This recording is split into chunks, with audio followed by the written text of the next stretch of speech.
What's up? It's not on here. What do you mean? Here. Play.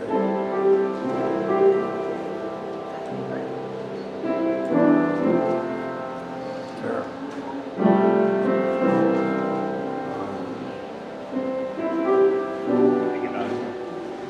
Can you do something? Can you go up there and talk in the microphone? I did too. And I'm going to adjust this.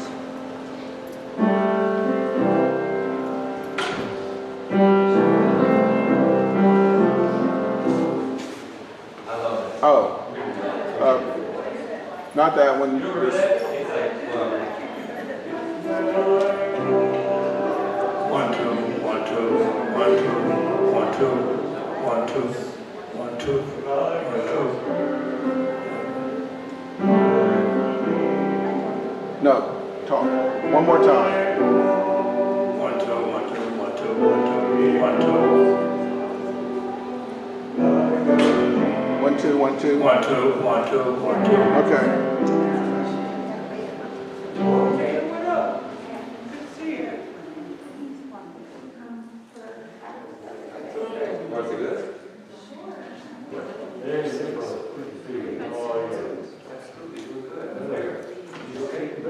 Yeah, okay. Excellent. Excellent. Awesome. That's great. That's good. Probably next week too, probably. Yeah. Please tell me you didn't text me. You did? Oh, I'm so sorry. And I think Emily was also next time.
It's so good. The poem's great. It's so like exquisite. Like, Oh, yeah? yeah. Well, because like the way that it works, especially with the music, it's like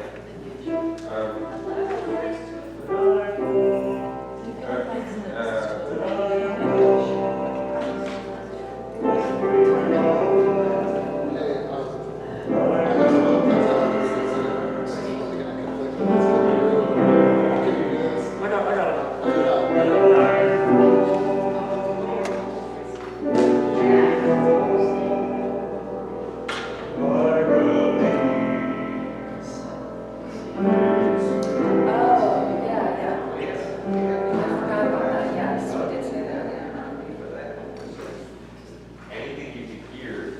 But then when I stand, that we stand like a creek. It makes it like so. And it's like every time it's when I lie, that means lie. It's like when it's like a lake. Calm, still. It messes me up.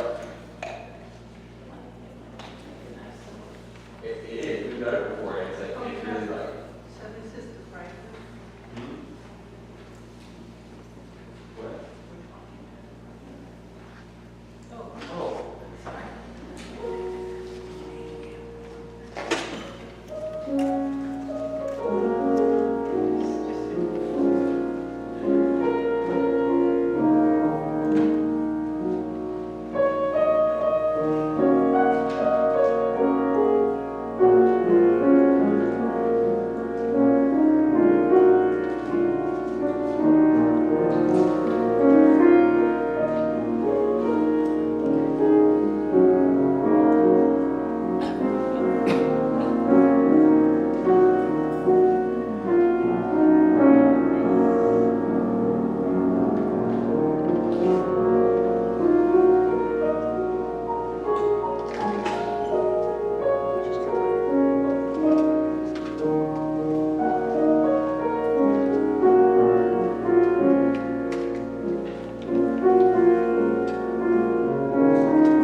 watching these. I don't want it to go red when they go up.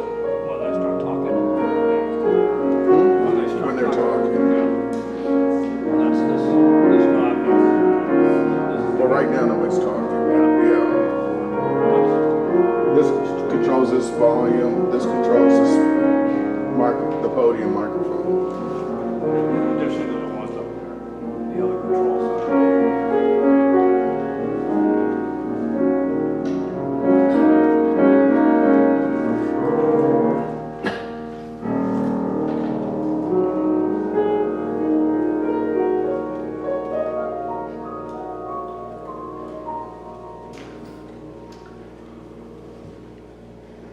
Good morning.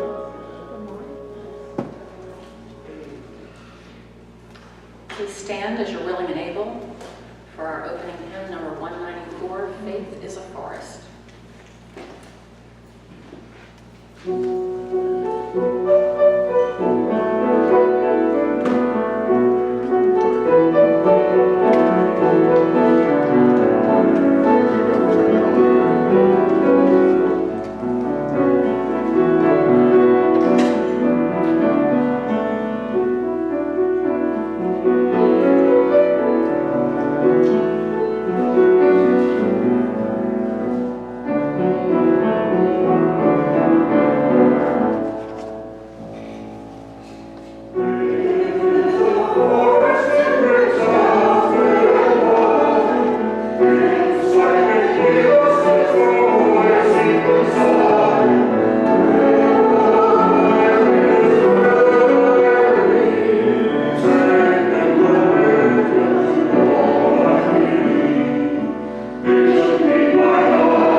Welcome to Community Church Unitarian Universalist. I'm your worship associate, Michelle Firestone, and it's a joy to be with you this morning. Community Church is a progressive, open-minded, and inclusive religious community. We welcome all who are in a spiritual search for truth and meaning. Ours is a faith in action as we do the work of social justice and elevate compassion in our quest to live ethically, recognizing the inherent worth and dignity of every being. And today's service is going to be a little bit different. We have a few people who are going to share with us their beliefs and their personal theology. So I'm looking forward to that.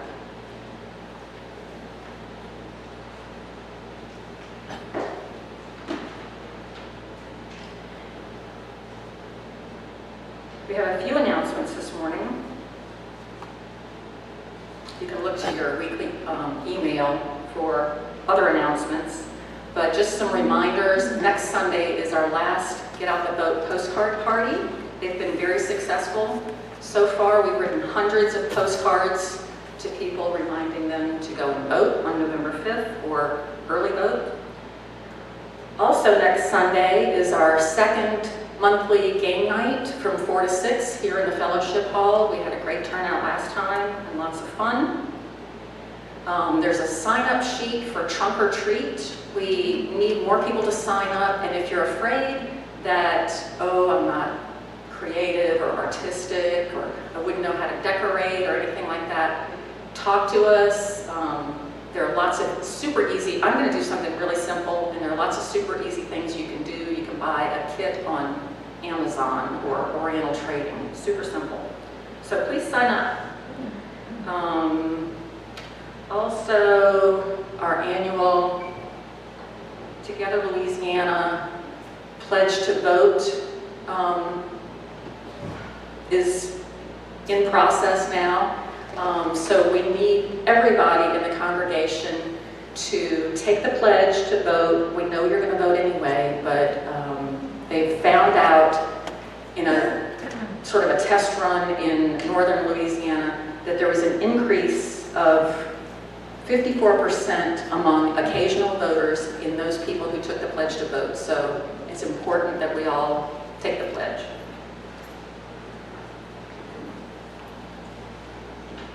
Sean is going to talk to us about stewardship.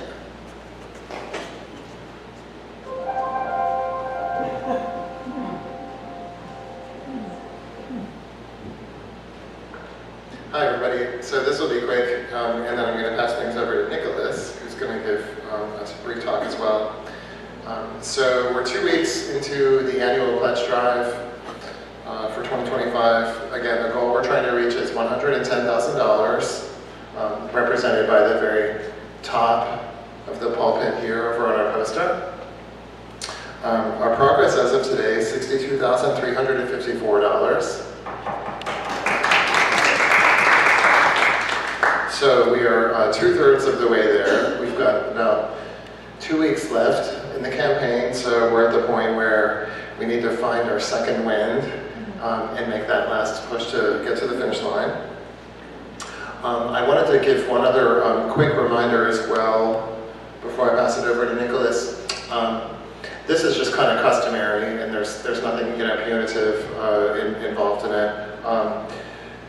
We're approaching the end of the third calendar quarter of 2024, and what our bookkeeper does at that time is she sends out just a progress update for folks on where they are with their current year pledge. Okay, so if you made a pledge to the church of $1,000 for year 2024, Paige is going to be sending out a very informal email to everybody, kind of showing where they are on their pledge. So if you pledged $1,000 for the year and you're at $750, that's what the email will show.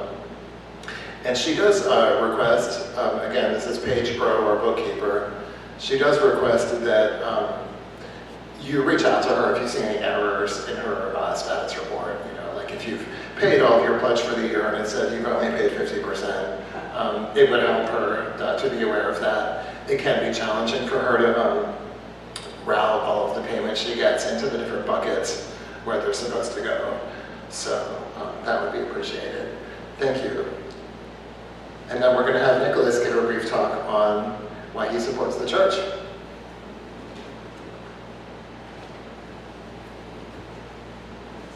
How y'all doing today? All right.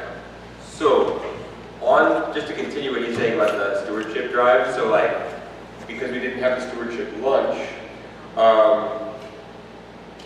y'all booked the choir, the social justice choir is going to come here and sing the last week before the pledge drive ends. Tentatively. And that would be awesome because that would just reinforce the church's commitment to funding social justice things like mutual aid, feeding the homeless, which is what we would use the money for. Anyways, which is great. So the reason I value the church is because of the community. It's like a rich cast of characters, and everybody has their own whole lifetime of experiences with which to draw stories from, and they're all fascinating. And I wish people would talk more about things that happened in the past, because every time I do, I'm like, you did what now? What happened in that decade? Like, could I need to be filled in? But the dearth of experiences here makes it an invaluable source of wisdom. Not only that, but the values promoted in this building resonate with the fundamental psychedelic realizations that are most commonly reported amongst humans. Like, we're all one, we're one human family, but beyond that, our very, matter is all tied to the interdependent web of existence, and that's all tied to the interdependence of all living things, and that's all tied to the cosmos, and I think that's awesome that we even talk about that in church. And every living thing is whole, holy, and sacred. That's pretty crucial stuff that should be repeated over and over again, because I guess people forget about it outside, but each spark of the world is a face of God, right? And it has the spark, and it's therefore holy. These things seem to be self-evident, but it's good that somebody says them. It teaches that kindness is everything, and that it's the salve to heal the world and lead to love. And we teach that in freedom of thought and freedom of expression and freedom of movement are fundamental human rights. And in order to build a more fair and equitable world, where the hands of the few don't control the living death of billions, in order to save our Mother Earth and thereby all things holy, this church is great. And I think it'll be around forever.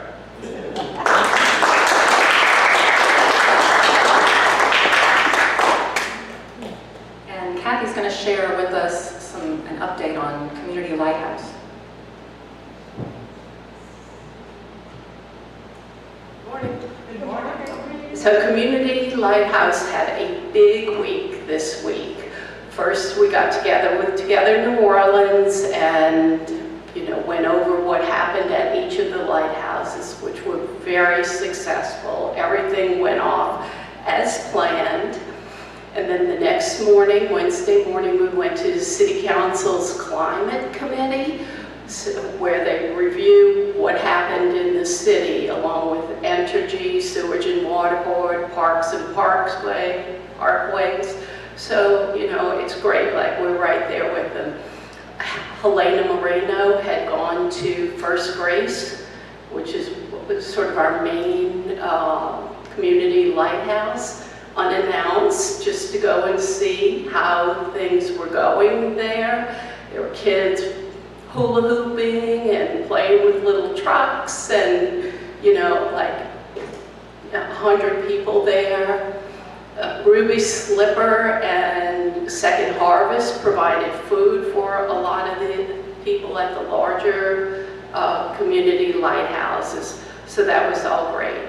And then to finish the week off, there was an AP article that was picked up in the Washington Post, and another local article in the Advocate about community lighthouses. And all in all, it was very, very successful, and we're proud of that, because it was less than 2 years ago that we went to the City Council with the idea, and now there are 9 locally and others in Laplace and all around, with Tallahassee and Houston and other places reaching out to learn more about the program so they can implement it.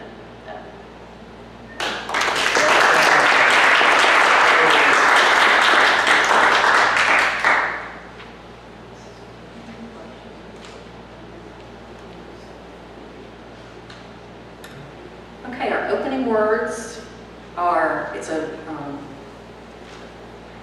in our insert. I just ask that everybody gets a responsive reading.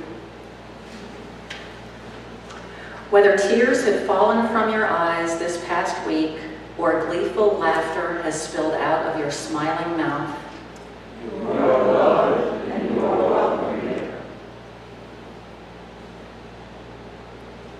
whether you are feeling brave or brokenhearted, defiant or defeated, fearsome or fearful.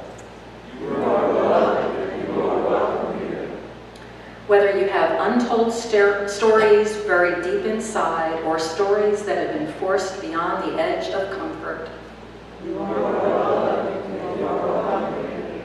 Whether you have made promises, broken promises, or are renewing your promises, you are beloved and you are welcome here.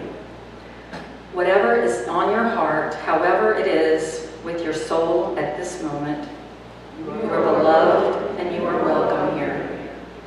In this space of welcome and acceptance, commitment and recommitment, of covenant and connection, let us worship together.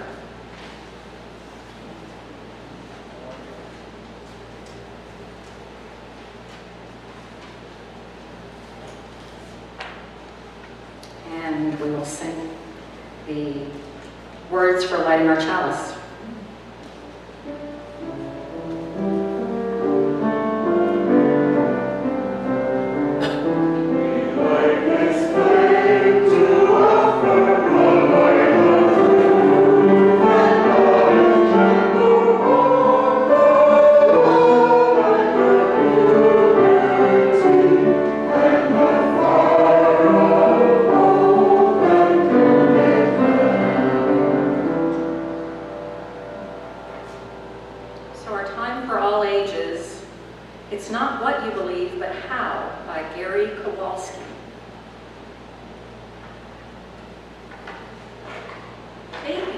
Babies don't believe anything.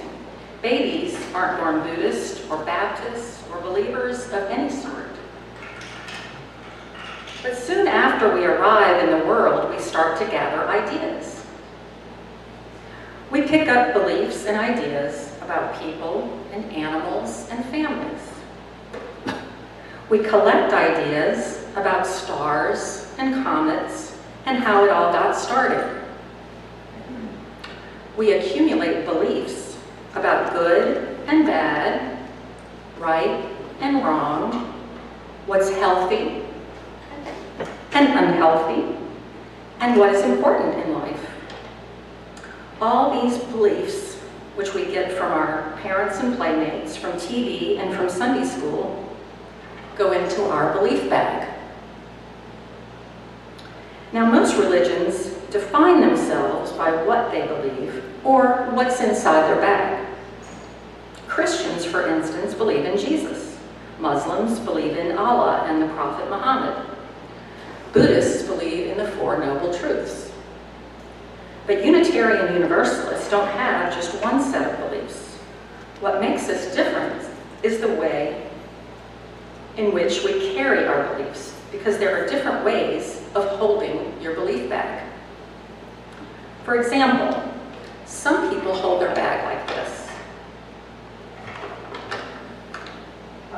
They clutch it closed and make sure the top is tightly sealed because they don't want their beliefs exposed to any new ideas that could threaten what's inside. They've got their world wrapped up in a nice, tidy package. And because their bag is all closed up, we call these people closed-minded. On the other hand, some people are just the opposite. They don't pay much attention to what goes in their bag. One idea is as good as the other, and if other folks believe it, or if they read it on the internet, or they hear it on talk radio, then it must be true. Because they carry their bags in such a sloppy manner, we call these people sloppy thinkers. And there are people who carry their bags like this, like a club they use to hit other people. What's inside their bag may sound very nice and sweet. For instance, I believe in peace and kindness and the golden rule, but they use their bag like a weapon. You don't believe in peace? Why, you're a nasty person, shame on you. But none of those is the Unitarian Universalist way. Instead, we carry our bags like this. We carry them with the top open so we can see. We carry our bags in front of us so we can see and examine what goes on to make sure it makes sense and it fits with other things we know. And also so we can see what our neighbors think and share our thoughts with others. Above all, we never use our beliefs to beat up or bully others. That's what it means to be a Unitarian Universalist. The next time somebody asks you what do the people in your church believe, you can tell them, for Unitarian Universalists, it's less important what you believe than how you hold your beliefs. It's how you acquire them, how you share them, above all, what you do with them that counts. Amen. Yes.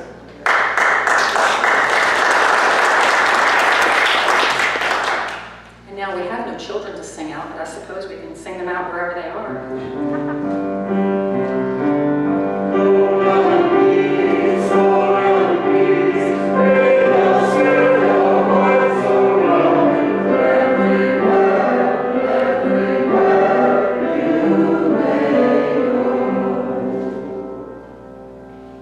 And our first reading is How We Belong. Unitarian Universalists can do and believe many different things about life's big questions. About God, the greater mystery, about what happens to us when we die. Though you can't be a Unitarian Universalist if you don't agree about some of the more important parts of this faith. You can't be a UU, or you won't be much of a good one. If you cling to prejudice or oppressive views of others, if you in any way believe that someone else is somehow inferior or anything lesser than human, you can't be a UU if you can't tolerate big questions or critically examine what it is that you believe and why.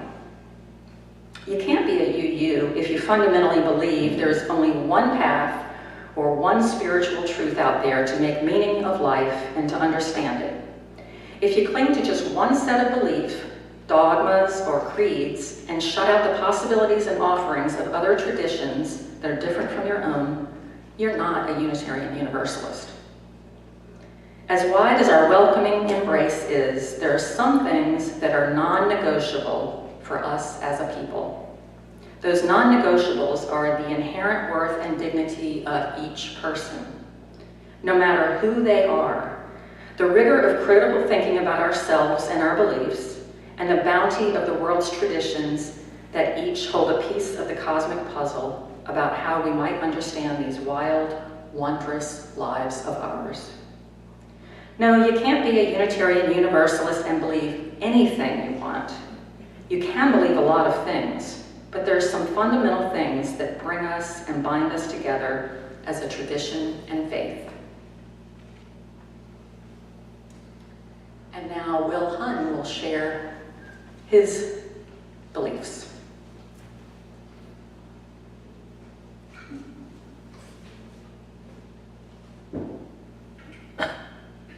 Good morning. Good morning.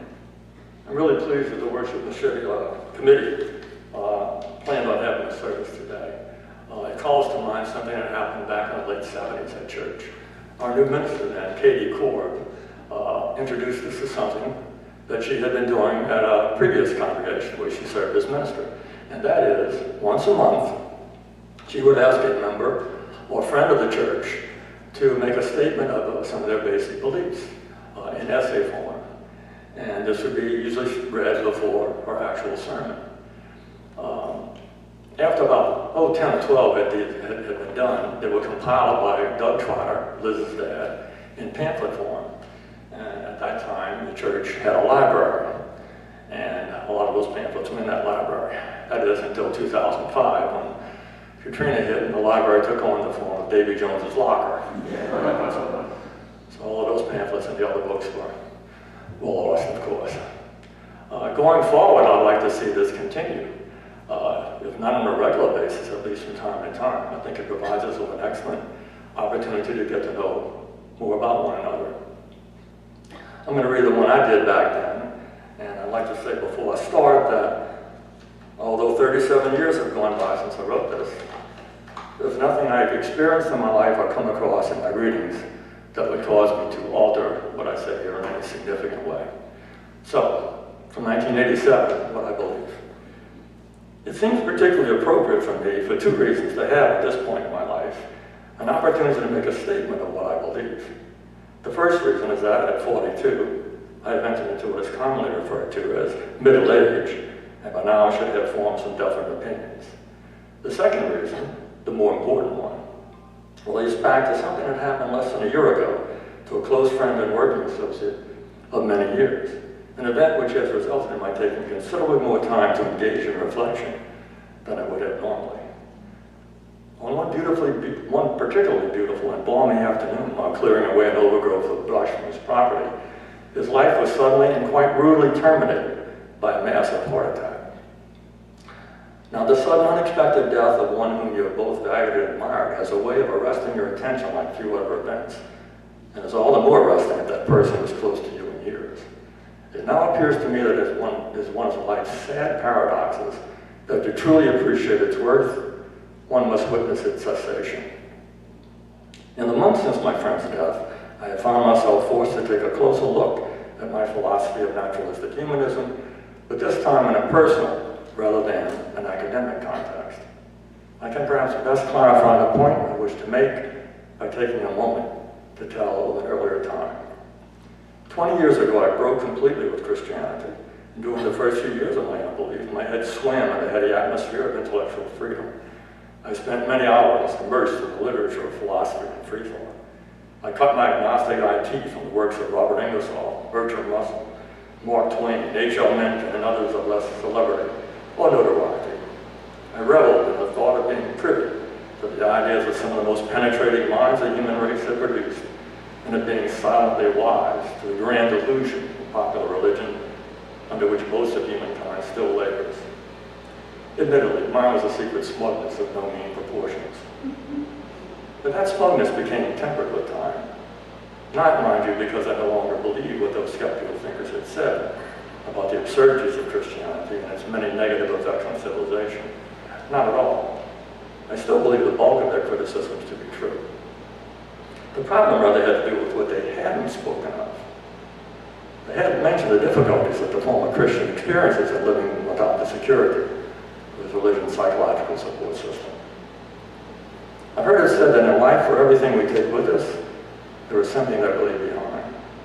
For years, in my enjoyment of one-upmanship on the world's believers, I'd somehow overlooked the trade-off. I had gained a newfound and, to be sure, much treasured freedom of thought. What I had left behind was the illusion of immortality, both my own and that of those whom I love. My freedom, I began to realize, had been bought at a great price.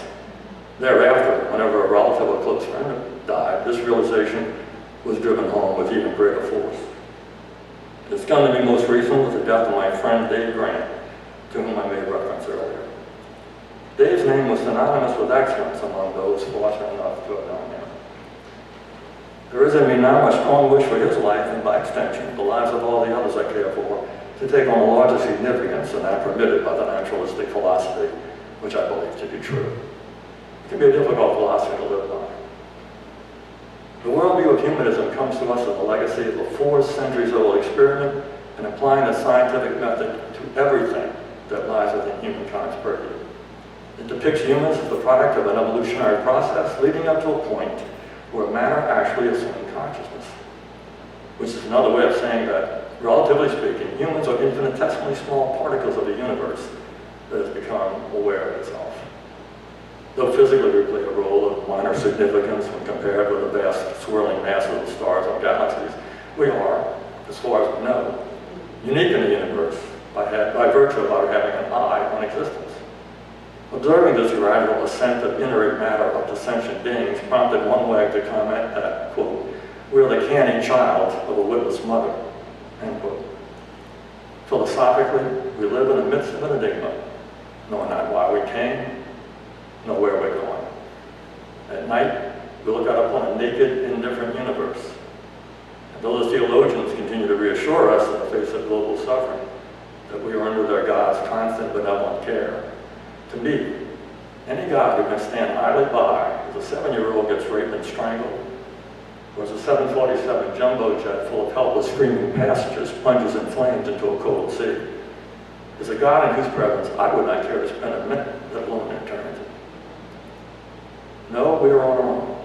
Moreover, our lifespans are mere snippets of time wedged between two eternities of non-existence.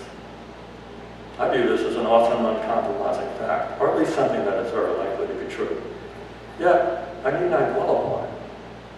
In fact, I can, if I wish, use it to advantage. But it's the very brevity and uniqueness of our individual lives that lends to them a tragic beauty all their own. One that I submit, to believe in immortality, can never know. The knowledge that we and our loved ones share a common doom invests our and their lives with a genuine significance. Perhaps this belief cannot completely satisfy the heart's hunger. But unlike the one of old, that of our being the children of some putative celestial father, this belief is firmly rooted here on earth and in reality.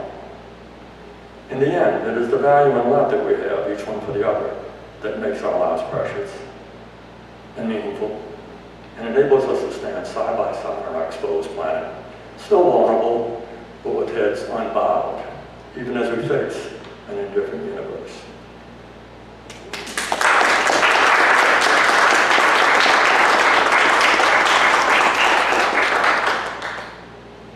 Thank you, Will.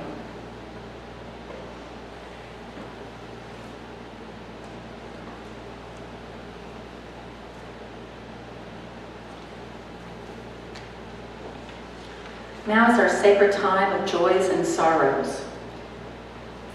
If you're online, you may write your joys and sorrows in the comments section to be read aloud. In person, you may write them on one of the cards being passed out by our greeters.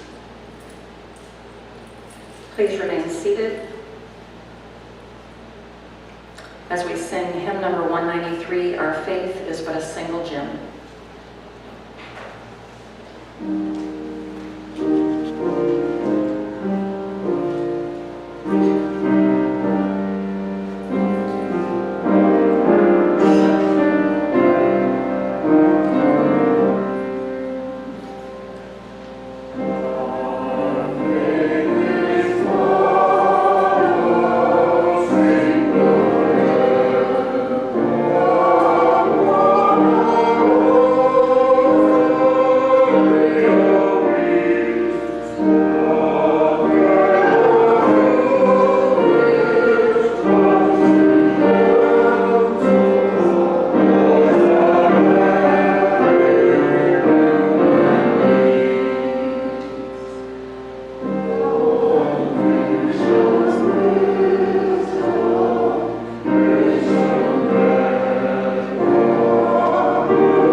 From Jada, I had a wonderful time with my family at City Park this week. I love City Park. It is just such a wonderful place.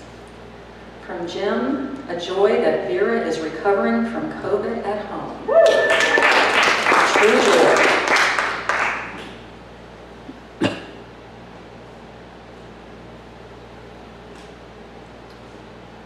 a joy, my only daughter, the support you, I'm sorry. Okay, my only daughter was engaged Wednesday night in Asheville, North Carolina. Love her partner. Good deal. With sorrow, please support my daughter and her partner as they drove from Asheville 15 hours to NOLA yesterday to escape the Katrina-like conditions of Asheville. Send them and all of Asheville loving support to recover and safety as today they are driving back to Asheville to bring gas and supplies to friends. And I also have, sorrow for all those people affected by Helene, and but a joy that I have a cousin in Asheville, and we learned this morning, finally, we heard from her that she is okay and her home is okay, so.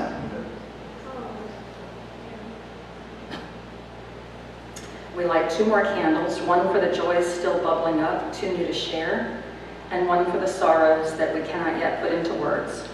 Know that we hold you in our hearts.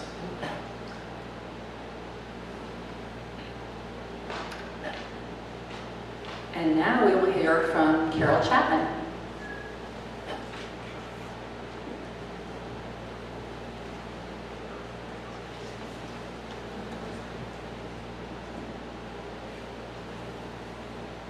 Good morning. My name is Carol, and in December, at the end of this year, I'll be a member here for 22 years. And I'm thrilled that I found this home. And Michelle, I need to tell you that that little demonstration with the bag and those little colorful objects, that was great. I love stuff like that. I'm going to talk today about the power of positive thinking, and the crazy thing is I have a little bit about belief here, which I don't believe in coincidence, but it seems like it's a coincidence. I'm a graduate of the S training, which I did in Los Angeles when I lived there for about 10 years. And this is one of Werner Erhardt's quotes. It starts with, "Belief is all you have when you're not getting satisfaction in your life."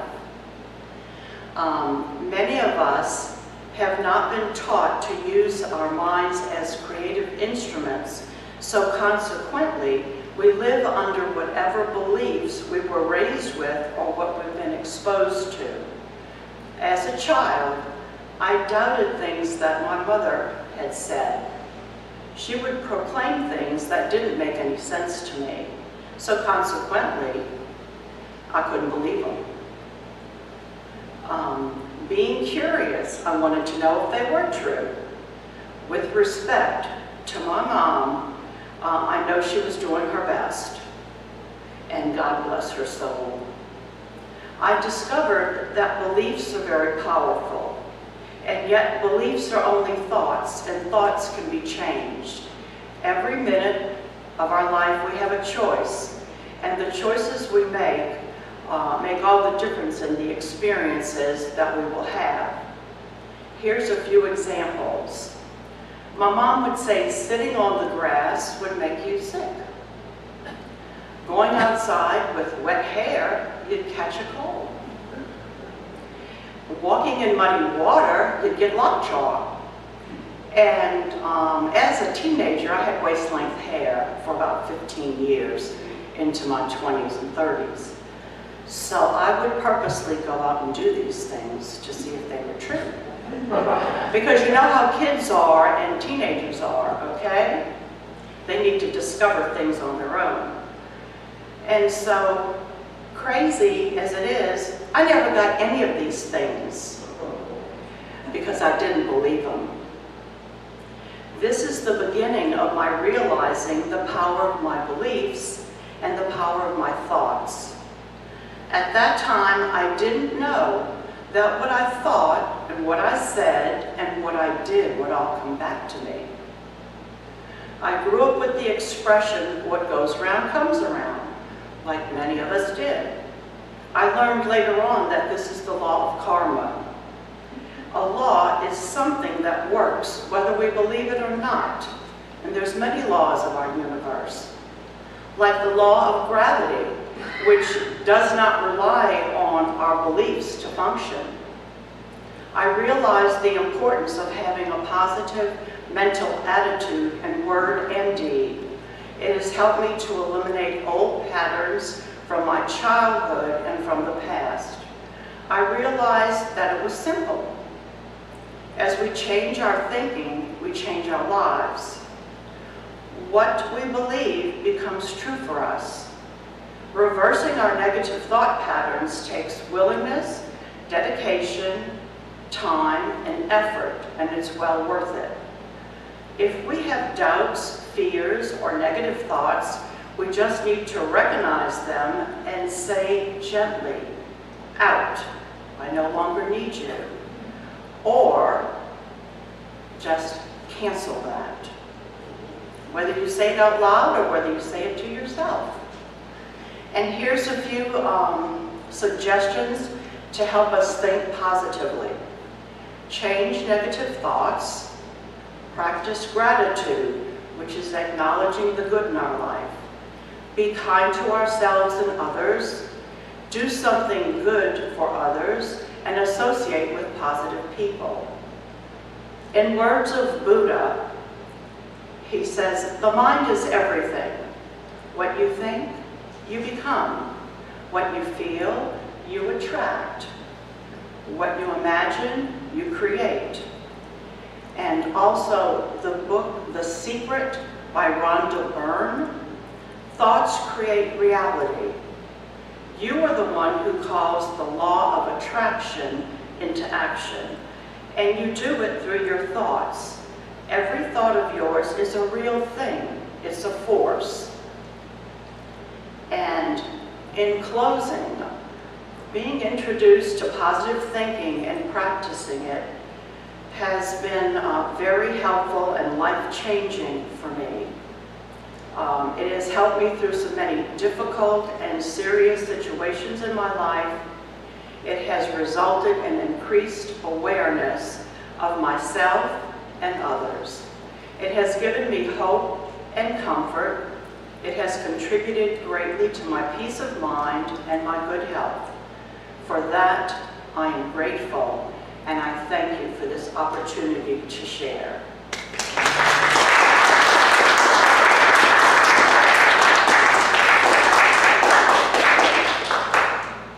Now we're going to hear from Nick. Great. That made me think about another reason here, so here we go.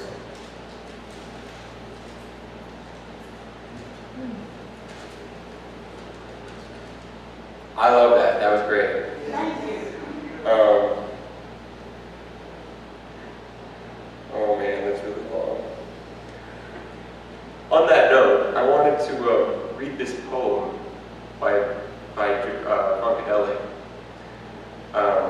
Travel like a king or queen. Listen to the inner voice. A higher wisdom is at work for you. Conquering the stumbling blocks come easier when the conqueror is in tune with the infinite. Every ending is a new beginning. Life is an endless unfolding. Change your mind and you change your relation to time. You can find the answer. The solution lies within the problem. The answer is in every question. Dig it? An attitude is all you need to rise and walk away. Inspire yourself. Your life is yours.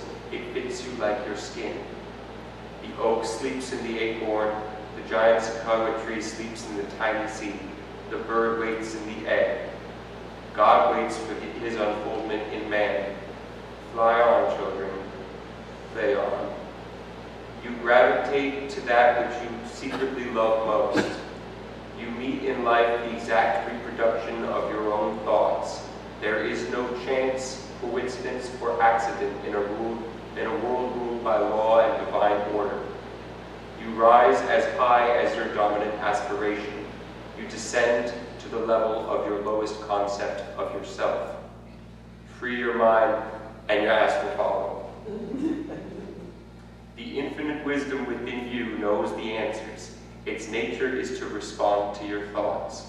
Be careful of the thought seeds you plant in the garden of your mind, for seeds grow after their kind.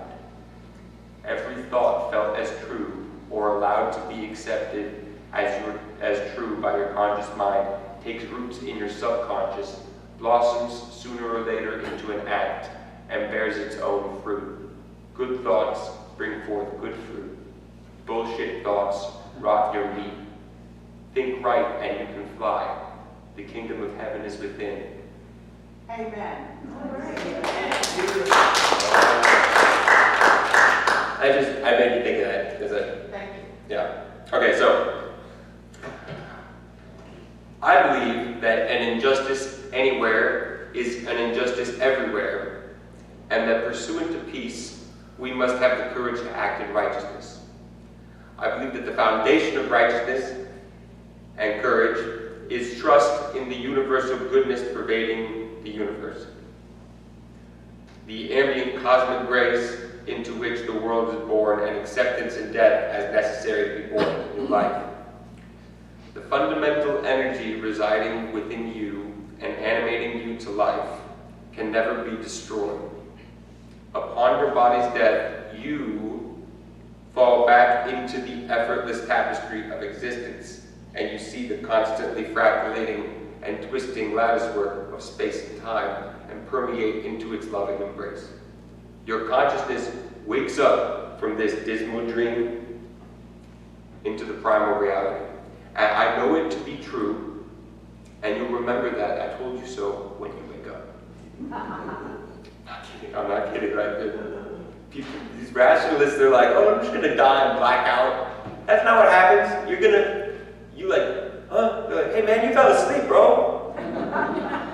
It's so serious. I believe that this faith and residing trust in the basic harmony of creation can be accepted and incepted and multiplied through focus and meditation on love, the cause of joy, and the expanding of happiness. How can we expand loving, joyous happiness? Through simple kindness and unconditional generosity.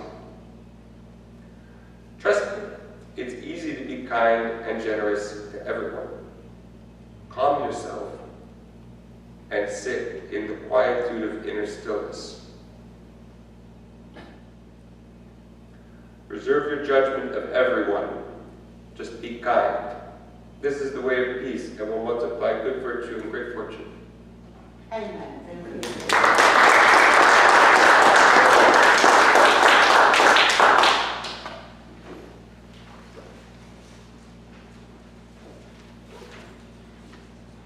Thank you, Carol and Nick. And now, a reading from the Gospel according to Walt Whitman, also known as Leaves of Grass, and this is particularly from Song of Myself.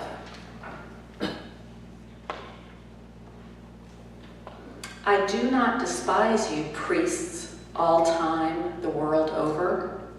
My faith is the greatest of faiths and the least of faiths, enclosing worship ancient and modern, and all between ancient and modern.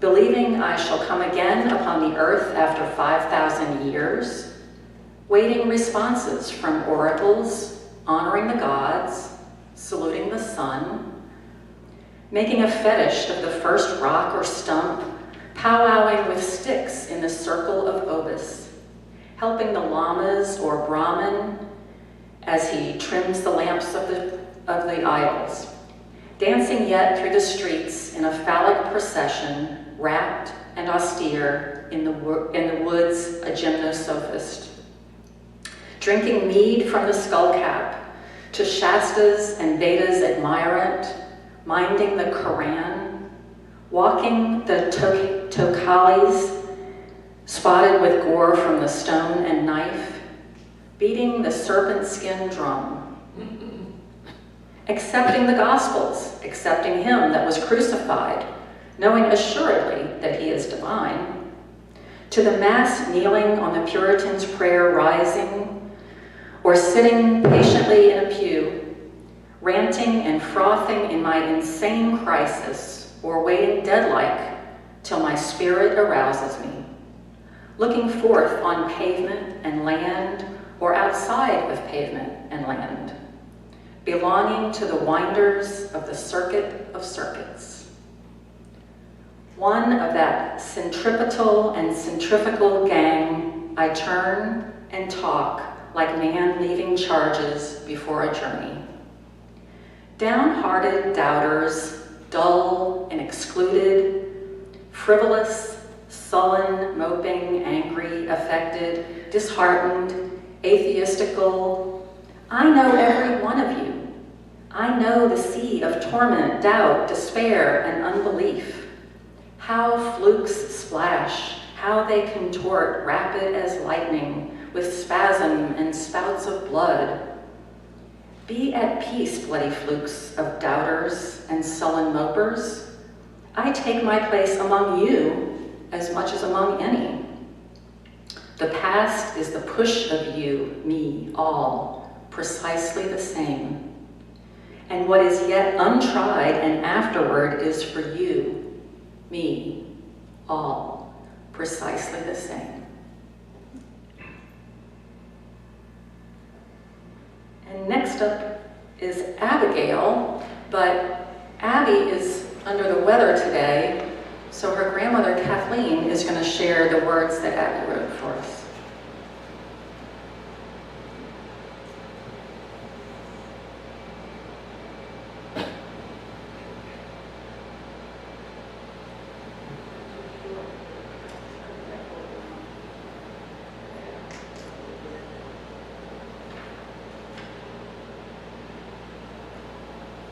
Okay, this is, Abby wrote at the top of this I believe speech.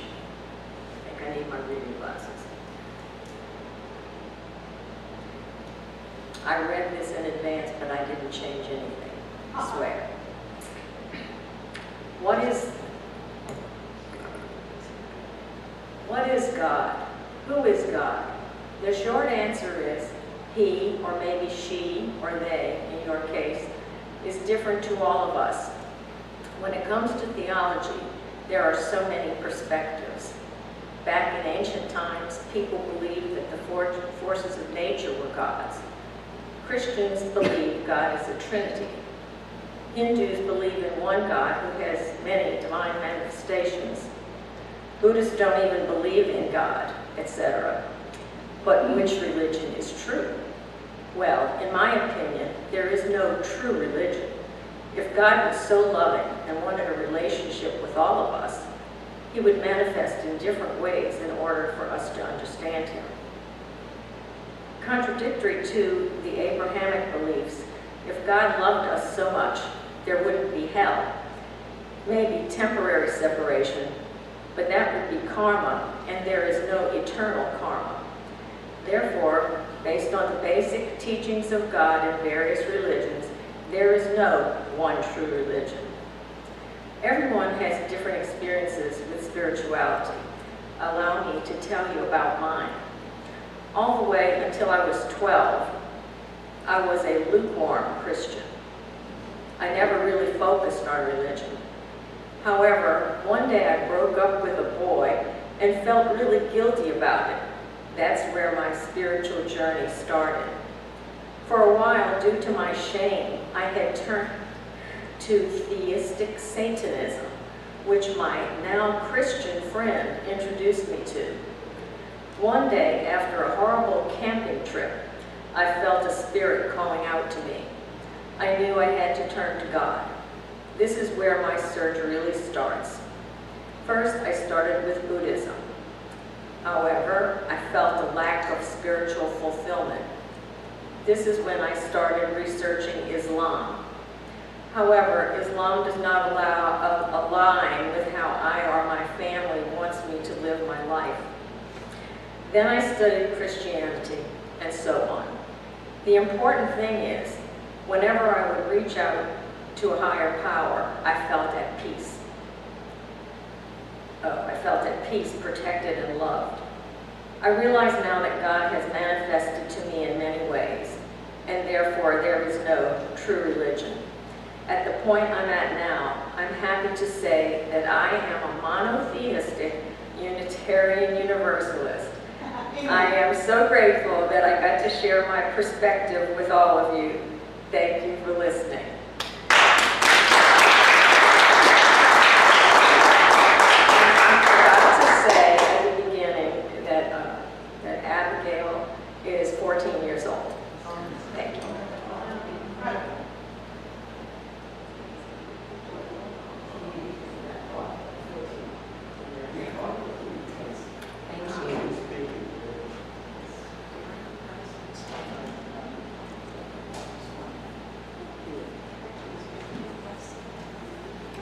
Community Church Unitarian Universalist is a self-sustaining congregation. Members and friends' generosity help us do the sacred work of bringing justice, spirituality, and compassion to our community and beyond. There's information on the back of the order of service on how you can text a donation, or you can give in person this morning. Please remain seated as we sing our offertory hymn, number 184, Be Ye Lamps Unto Yourselves.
Our benediction comes from Theodore Parker.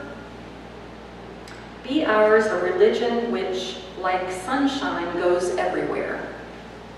Its temple, all space. Its shrine, the good heart. Its creed, all truth. Its ritual, works of love. Its profession of faith, divine living.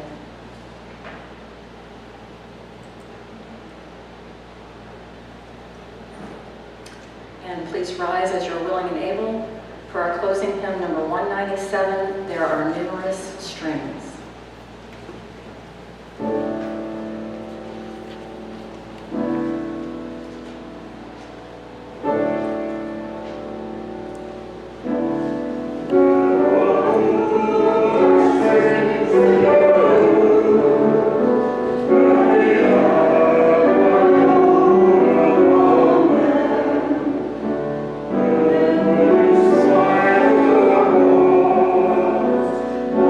Oh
Please join me in the words for extinguishing our chalice. We extinguish the chalice here, that it might glow gently in our hearts. May it light your path as you leave this place. May it guide your way until we are together again. Please join us in the fellowship hall for coffee and refreshments.